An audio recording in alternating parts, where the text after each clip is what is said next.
groupe, donc Carole Grandjean pour La République En Marche. Merci Madame la Présidente. Monsieur le rapporteur, force est de constater que notre vision de l'Europe est tout à fait différente. Votre proposition de loi est loin d'une vision progressiste, ambitieuse et humaniste.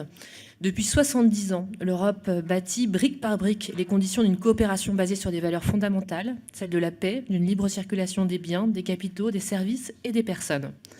En 1996, une directive sur le travail détaché légifère afin de sécuriser le travail détaché. En 2018, la France s'est fortement engagée pour en négocier une révision exigeante. Ainsi, le travailleur détaché accueilli en France a les mêmes libertés individuelles et collectives que les travailleurs français, la même rémunération pour le même travail accompli, la même durée du travail, de repos, de jours fériés. Les exigences réglementaires sont renforcées. La directive prévoit une durée maximale de détachement d'1 an, mais peu de travailleurs détachés restent aussi longtemps dans les faits. La lutte contre les fraudes est un enjeu. L'enjeu n'est pas de faire régresser la société, mais de faire progresser les pratiques. Chaque année, entre 10 et 15 000 contrôles sont réalisés. C'est par l'exigence, la coopération entre États membres et ces législations que nous encourageons sans naïveté. Monsieur le rapporteur, unanimement, lors des auditions que nous avons réalisées ensemble, les personnes entendues se sont opposées à votre proposition de recul. Elles veulent des avancées, de la confiance, de la perspective européenne.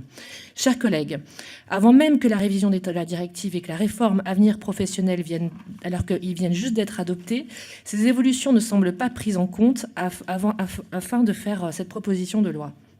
Dans le Grand Est, nous comptons 75 000 travailleurs détachés européens qui viennent principalement du Luxembourg et de l'Allemagne. Qui, dans l'Est de la France, viendrait penser que l'avenir se fait sans l'Europe, sans notre coopération patiemment construite, renforcée et maîtrisée, sans notre coopération historique, notre positionnement géographique, les enjeux internationaux au travers de propositions de loi. Cette proposition manque de responsabilité vis-à-vis de ses citoyens et de notre économie. Nous sommes tous mobilisés vers du mieux-disant social. Cette directive sur le travail détaché concourt à notre progression collective. L'Europe s'engage, l'Europe progresse socialement.